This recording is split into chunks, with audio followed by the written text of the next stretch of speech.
देख लीजिए। तो given that z is proportional to 1/y, एक चीज याद रखिए, जहां भी प्रोपोर्शनल लिखा हो, जैसे ये यहाँ पर प्रोपोर्शनल लिखा हुआ है ना, इसको आप रिप्लेस कर सकते हैं is equal to k multiplied by 1/y। Nisha ji समझ आया? क्वेश्चन स्टार्ट करने से पहले देखिए, ये देखिए, ये वैल्यूज आपको दी हुई हैं यहाँ पर। तो आप ये वैल्यू पुट करके k की वैल्यू निकाल सकते हैं। कैसे? जो z है वो 8 है, k इंटू 1/y। y की वैल्यू क्या है? 2। तो k की वैल्यू कितनी आ जाएगी? 60। तो z क्या बन गया? z is equal to 16/y। ये समझ आ गया आपको? डाउट तो नहीं है? एक बार आपके पास ये आ गया, अब इजी हो गया। देखिए y जब 4 होगा, y को यहाँ 4 डालिए, तो z क्या हो जाएगा? 4। z 16 है, तो सॉल्व करेंगे तो y 1 आ जाएगा। y 1/4 है, तो आप यहाँ 16 1/4 यहाँ डालेंगे, तो ये ऊपर जब जाएगा तो ये 64 हो जाएगा। ये बात समझ आएगी आपको? हम सॉरी, अच्छा ऊपर क्यों लिया है? देखिए, ये देखिए, ये क्या लिखा है? 16 डिवाइडेड बाय 1/4। ये समझ आया आपको? तो डिवाइड को लिखेंगे मल्टीप्लाई, और 1/4 को लिखेंगे 4। ये समझ आया? तो 16 4 सा क्या हुआ? 64। डाउट है?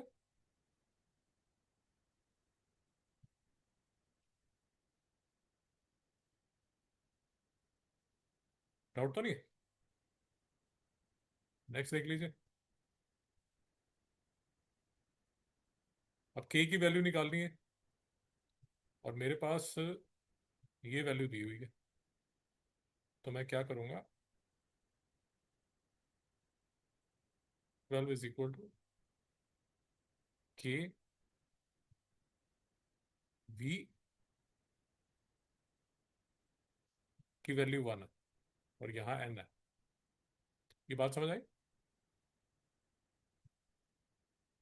कोई डाउट है क्या? अब देखिए, 1 का कोई भी रूट निकाल लीजिए। 1 का 1, 1 का स्क्वायर, 1 का क्यूब, 1 raised to power 1/2, इसकी वैल्यू 1 ही होती। So this can be written as k/1। Doubt है आपको? तो देयर फोर k किसके इक्वल हो गया? 12 के। यहाँ तक डाउट है? ये जो k आपका है, ये हो गया 12, और ये तो b था। यहाँ तक डाउट है? और देखिए, ये वाला 12 और ये वाला 12 कैंसिल हो जाएगा, तो आपकी इक्वेशन बन जाएगी। यहाँ तक समझ आया आपको? डाउट है? कोई डाउट तो नहीं है ना? ठीक। तो अब देखिए, मैं स्पेस बनाने के लिए सब कैंसिल कर देता हूँ।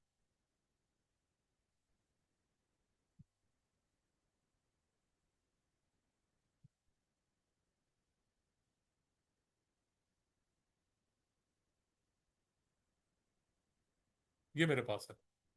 अब फिर से अगर मैंने n की वैल्यू निकालनी है,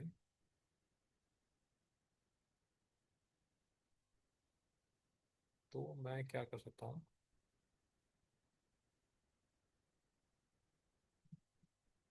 हाँ, k की वैल्यू 12 ही ना। तो अगर मैं इसको यूज करूँ तो क्या होता है?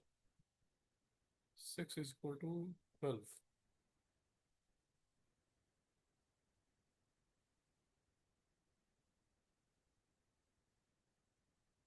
6 12 है, और v जो है वो 4।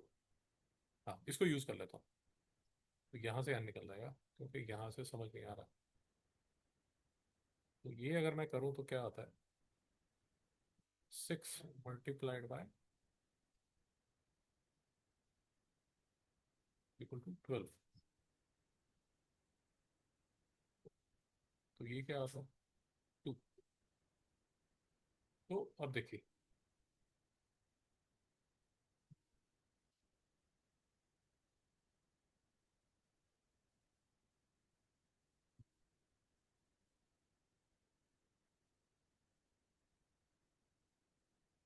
तो अब 4 का अगर आप स्क्वायर रूट करेंगे वो आता है 2 के बराबर। तो जो n है वो किसके इक्वल हो जाएगा? हाफ के। क्यों? क्योंकि 4 का जो स्क्वायर रूट है दैट इज इक्वल टू 2। वही समझ आया? तो n की वैल्यू जो है वो होगी हाफ।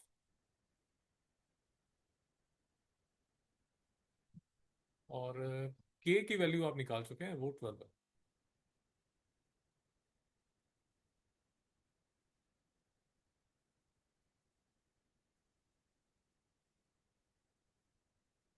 तो y इज इक्वल टू 12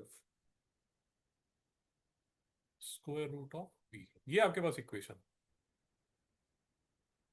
अब इसको यूज करके आप यहाँ y की वैल्यू निकाल सकते हैं। ये वैल्यू यहाँ 36 डालिए तो y की वैल्यू 2 आ जाएगी। उसी तरह y की वैल्यू डालिए यहाँ पर तो v की वैल्यू आ जाएगी। वही समझ आ गया?